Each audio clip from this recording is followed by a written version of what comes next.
हो गए बाबू, फटाक से उतारो। 2 मिनट के काम के लिए डेली हम लोग छोड़ देते हैं। डन है? फटाक से उतारो ना, इसको हम क्लियर करके अभी हम कुछ सिखाएंगे तुम लोगों को। रिवीजन किसी भी हालात में छूटना नहीं चाहिए सर। जब तक आप पढ़े हैं जिसका उसका रिवीजन नहीं करेंगे तो आपसे कुछ नहीं हो पाएगा। साफ करें? चलो आओ, ध्यान दो। फिर से अभी रिपीट हो जाएगा ये बात। अभी तो सर आवर्त सारणी को रिपीट करने के लिए शुरू की।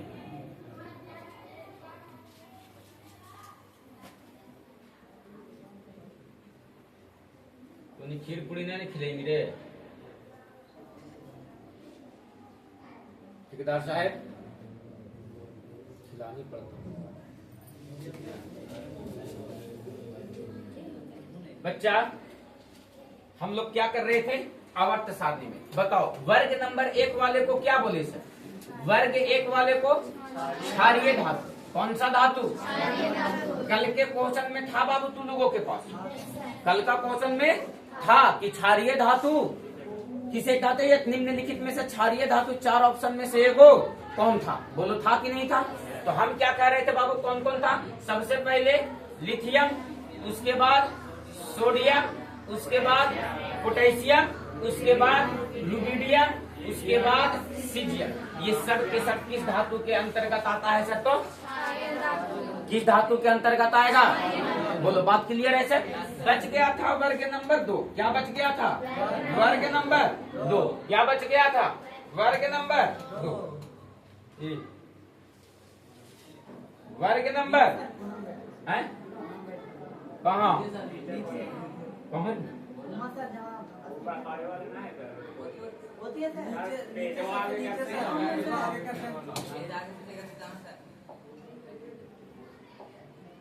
ये इतना बदमाश है ना। लिथियम, सोडियम, पोटेशियम, रुबिडियम और सीजियम, ये सब के सब कैसा धातु है सर? तो लेकिन एक था वर्ग नंबर कितना बाबू? 2।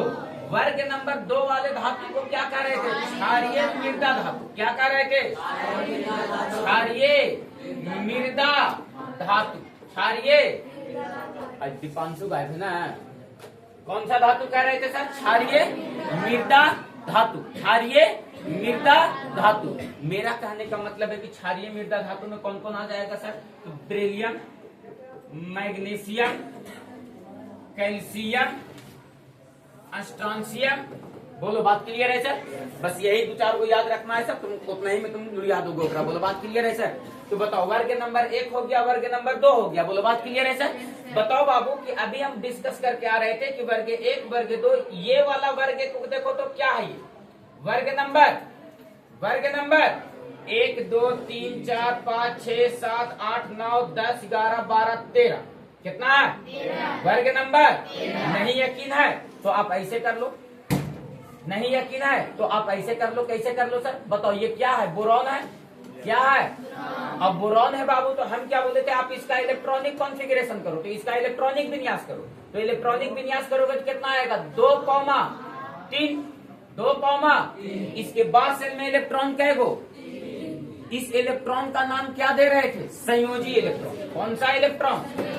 इस इलेक्ट्रॉन का नाम क्या दे रहे थे? संयोजी इलेक्ट्रॉन, है ना बाबू? और बताए थे कि कल के क्लास में इस क्वेश्चन को भी पढ़ा गया था। क्या पढ़ा गया था? आधुनिक आवर्त सारणी को इलेक्ट्रॉनिक विन्यास से किस प्रकार संबंध है? बोलो, यस या नो सर?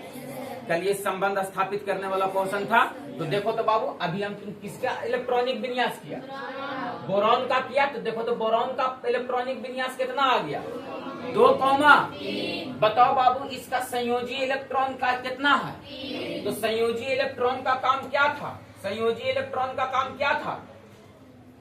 वर्ग संख्या बताना। कौन सी संख्या बताना? वर्ग संख्या बताना। बताओ बाबू कि इसका वर्ग संख्या, इसका संयोजी इलेक्ट्रॉन है कितना? और जब इसका संयोजी इलेक्ट्रॉन 3 है तो इसका वर्ग संख्या कितना होना चाहिए? लेकिन है नहीं। जब संयोजी इलेक्ट्रॉन 2 से अधिक हो जाए तो उसका वर्ग संख्या निकालने के लिए उसमें 10 जोड़ देते हैं। बोलो यस या नो। पीछे पढ़ाया गया था, रिवीजन इसीलिए करना बहुत जरूरी है, अन्यथा हो जाएगा गच्चा। बताओ बाबू कि आधुनिक आवर्त सारणी को हम लोग पढ़े थे, उस समय भी हम लोग देखे थे कि जिसका संयोजी इलेक्ट्रॉन 2 से अधिक हो जाए, जिसका संयोजी इलेक्ट्रॉन 2 से अधिक हो जाए, उसका वर्ग संख्या निकालने के लिए उसमें कितना जोड़ते थे? 10। तो 10 और 3 13। अब बताओ इसका वर्ग संख्या कितना हो गया? 13। लेकिन आवर्त संख्या निकालने के लिए हम लोग सेलों की संख्या निकालते थे। इसका इलेक्ट्रॉन कै सेल में गया? इसका इलेक्ट्रॉन कै सेल में गया?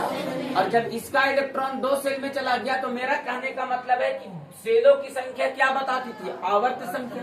देखो बाबू ये दूसरा आवर्त का तत्व है, ये आवर्त का तत्व है, और 13वां वर्ग का तत्व है।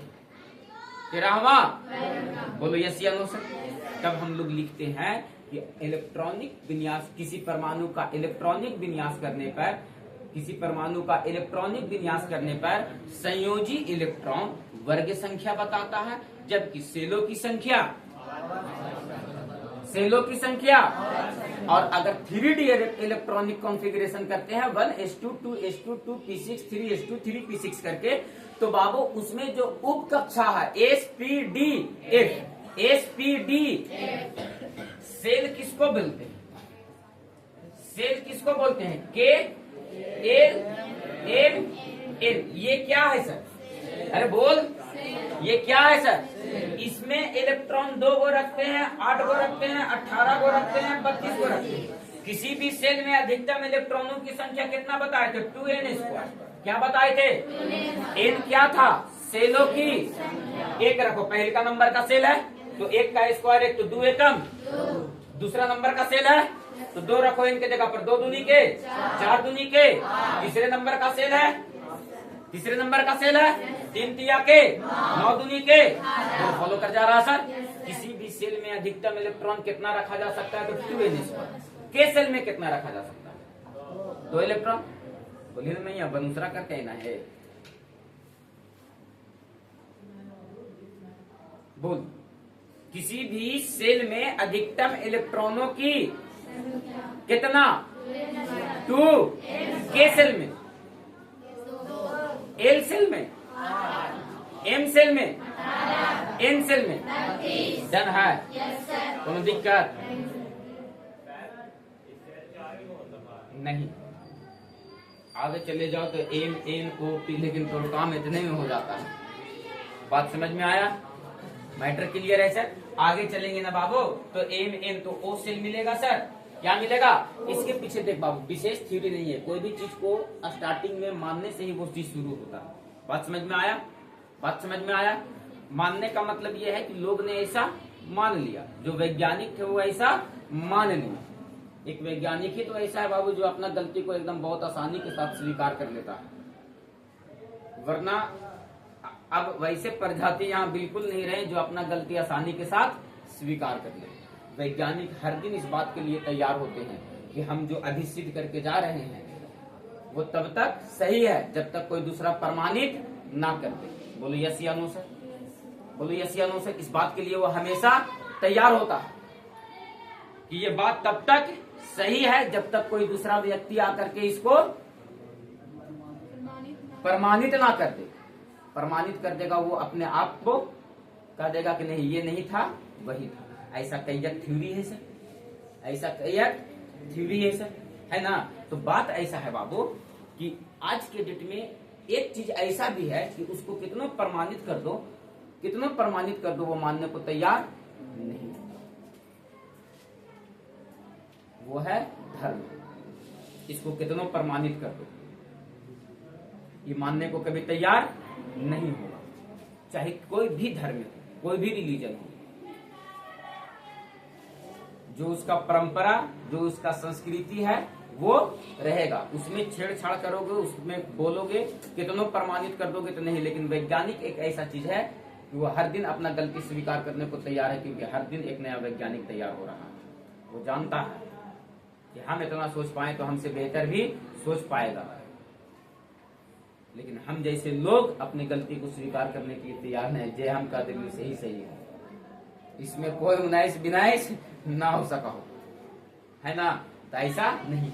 बताओ बाबू, इसको हम लोग क्या बोल रहे थे? सेल। क्या बोल रहे थे? या इसका दूसरा नाम कक्षा भी कहते हैं। क्या कहते हैं सर? लेकिन एक होता है उप कक्षा। क्या होता है बाबू? इसको बोलते हैं SPDF। क्या बोलते हैं सर? पढ़े हो ना electronic configuration 1s2 2s2 2p6 3s2 3p6 ऐसे कर करके। नहीं, एक दिन इलेक्ट्रॉनिक विन्यास 10वीं हटा करके फिर से पढ़ा देंगे। इस तरह के इलेक्ट्रॉनिक विन्यास को 2D इलेक्ट्रॉनिक कॉन्फ़िगरेशन कहते हैं, इस इलेक्ट्रॉनिक कॉन्फ़िगरेशन को 3D इलेक्ट्रॉनिक कॉन्फ़िगरेशन कहते हैं। बोलो बात क्लियर है सर? तो सर इसका भी जब इलेक्ट्रॉनिक कॉन्फ़िगरेशन किया जाएगा तो इसमें भी इलेक्ट्रॉन कुछ ना कुछ रहेगा, इसमें भी इलेक्ट्रॉन कुछ ना कुछ। तो 2s वाले में 2 मैक्सिमम इलेक्ट्रॉन रह सकते हैं। कितना रह सकते हैं? p वाले में 6 मैक्सिमम इलेक्ट्रॉन रह सकते हैं। कितना? और इसमें कितना सर? 10। इसमें कितना रहेगा वो तुम बता, खोज के बता करके कॉपी उलट करके लाना। बोलो बात क्लियर है? पढ़ाए है ना पीछे? कम से कम वही बहाने कॉपी उल्टे का बताओ इस वाले में कितना मैक्सिमम इलेक्ट्रॉन रहेगा, कल हम पूछेंगे। क्लियर है? क्लियर है? का तो तू लोग को हम पढ़ाए हैं, तो हम देखेंगे कि अगले दिन तू लोग को ई वाला फिल इन द ब्लैंक छोड़ दिए। क्लियर है? अगले दिन पूछ लेंगे। बताओ बाबू, तो इसको क्या कहते हैं? उप कक्षा। तो जब इसका इलेक्ट्रॉनिक कॉन्फ़िगरेशन करोगे बोरॉन का, तो देखो एस वाले में कितना इलेक्ट्रॉन रखो? 2 इलेक्ट्रॉन। तो 1s2। अब बताओ 1s2 2s2 फिर 2p6 1s2 2s2 2p6। बोलो यस या नो सर? तो इसका परमाणु संख्या कितना है? तो 1s2 2s2 2p। बताओ बाबू, p वाले में कितना मैक्सिमम इलेक्ट्रॉन रख सकते हैं? 6 गो। s वाले में कितना रख सकते हैं? तो बताओ 2 को तो रखें सर, जहां जहां s आया उससे ज्यादा रखें। यहीं पर 4 नहीं रख दिए, क्या कि 2 को रखे। s वाले में 2 ही क्षमता है, s वाले में 2 ही क्षमता है, p वाले में क्या क्षमता है? लेकिन अब बचा इलेक्ट्रॉन कई गो?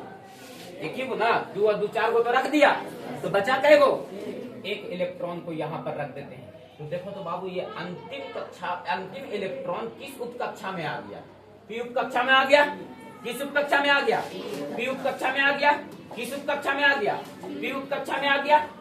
1 इलेक्ट्रॉन रखे यहाँ, तो ये p उप कक्षा में आ गया। इसीलिए तो यहाँ से यहाँ तक के लिए s ब्लॉक, और यहाँ से यहाँ तक को क्या कहते थे? p ब्लॉक, और यहाँ से यहाँ तक के p ब्लॉक, और यहाँ से यहाँ एक ब्लॉक। बोलो यस या नो सर? बोलो यस या नो सर? अरे बोलो। तो बताओ, इलेक्ट्रॉनिक कॉन्फ़िगरेशन से आधुनिक आवर्त सारणी में तत्वों का स्थिति क्या हम लोग जान पाएंगे? एक मर्तबा इलेक्ट्रॉनिक कॉन्फ़िगरेशन करेंगे और तत्वों की स्थिति हम लोग जान जाएंगे। बोलो यस या नो सर?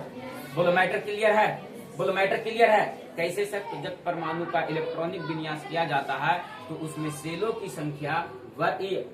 संख्या आवर्त संख्या को दर्शाता है, संयोजी इलेक्ट्रॉन वर्ग संख्या को दर्शाता है, संयोजी इलेक्ट्रॉन वर्ग संख्या को दर्शाता है, और उप कक्षा जो है बाबू वो किसको दर्शाता है? तो ब्लॉक को दर्शाता है। और एक आधुनिक आवर्त सारणी में तत्वों का स्थान जानने के लिए इससे ज्यादा और क्या चाहिए? बोलो बात क्लियर है सर? जैसे हम तुमसे एक बात कहते हैं, क्या कहते हैं? जैसे आप उठाओ क्लोरीन को, क्लोरीन का परमाणु संख्या, अरे बोलो, क्लोरीन का परमाणु संख्या क्लियर है? अब क्लोरीन का परमाणु संख्या 17 है, तो इसका इलेक्ट्रॉनिक कॉन्फ़िगरेशन करो 2 8 2 8 2 8 ऐसे कर लो। 1s2 2s2 पहले ऐसे ही सोच लो ना। बताओ वर्ग संख्या कितना है? ये वर्ग संख्या कर रहा है। सेलों की संख्या कितना? अरे बोलो, सेलों की संख्या 3, सेलों की संख्या, सेलों की संख्या, सेलों की संख्या। तो बताओ इसका आवर्त संख्या कितना हो जाएगा? आवर्त संख्या कितना हो जाएगा? आवर्त संख्या कितना हो जाएगा? आवर्त संख्या कितना हो जाएगा? 3 ना। बताओ संयोजी इलेक्ट्रॉन कितना है? संयोजी इलेक्ट्रॉन कितना है? 7। तो जब संयोजी इलेक्ट्रॉन 2 से अधिक हो जाए तो वर्ग संख्या निकालने के लिए उसमें 10 जोड़ देते हैं सर। तो 10 और 7, तो बताओ वर्ग संख्या इसका कितना हो जाएगा? और आवर्त सारणी में क्या ऐसा ही है सर? देखो वर्ग संख्या, आवर्त संख्या कितना आया था? 3, और यहाँ से 3। देखो तो बाबू यही है क्या? इसी में है। देखो तो क्लोरीन कहीं पे कहाँ है? यहाँ है सर। लेकिन कहाँ है, यहाँ तो है, लेकिन वर्ग संख्या 17 में है क्या? 1 2 3 4 5 6 7 8 9 10 11 12 13 14 15 16 17 है ना? 17वां में, 17वां वर्ग में है, तीसरा आवर्त में है। अरे बोलो। तो एक इलेक्ट्रॉनिक कॉन्फ़िगरेशन से तत्वों का स्थिति पता कर सकते हैं सर आधुनिक आवर्त सारणी में। क्लियर है सर? बोलो क्लियर है सर? बताओ, कुछ कुछ हम रिवीजन करवा पाए? लगता है किन्हीं को कुछ उतारना है तो उतारो, नहीं उतारना है। बात समझ गए सर? रिवीजन चल रहा था, रिवीजन चल गया। बोलो बात क्लियर है? मैटर डन है सर? कोनो दिक्कत है?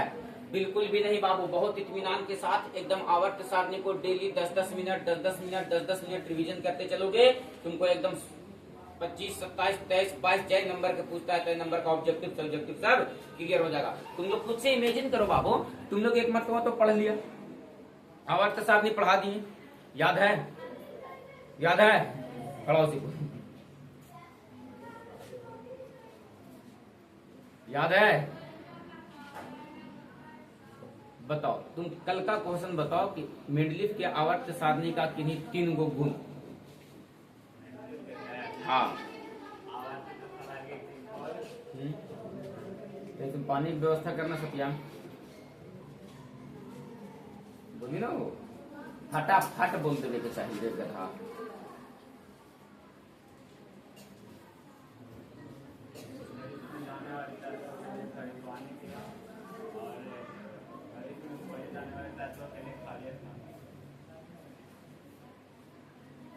परमाणु संख्या में सुधार नहीं किया कि परमाणु द्रव्यमान में सुधार किया? यस। हाँ बैठो, आवर्त वर्ग की भी खोज की, तब इसे रिवीजन करोगे ना बाबू, तब क्लियर हो पाएगा। बोलो भैया ठीक है? क्लियर है? चले अब हम अगला टॉपिक पे। कल का क्वेश्चन दिए थे, उसमें से क्वेश्चन लिख पढ़ करके लाए तू लोग। देखो, जो क्वेश्चन दिया करते हैं वो क्वेश्चन को बहुत इत्मीनान के साथ लिखा पढ़ लिया करो, नहीं बने दोबारा आकर के पूछ लिया करो। रिवीजन नहीं करोगे सब एक बोरा में सैता जाओगे। हम क्या करेंगे, वो ठेला पर लोड करके म्यूनसिपैलिटी वाला को दे देंगे और कुछ किया नहीं जा सकता। बोलो डन है बाबू? बोलो डन है? तो हटाएं, इतना बात रिवीजन किए, कल इससे अगले बात पे हम लोग रिवीजन कर लेंगे। आगे आ जाओ,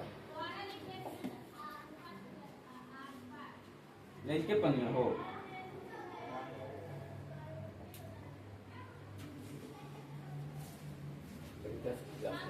मैथ में क्या पढ़ रहे थे अब ये बताओ?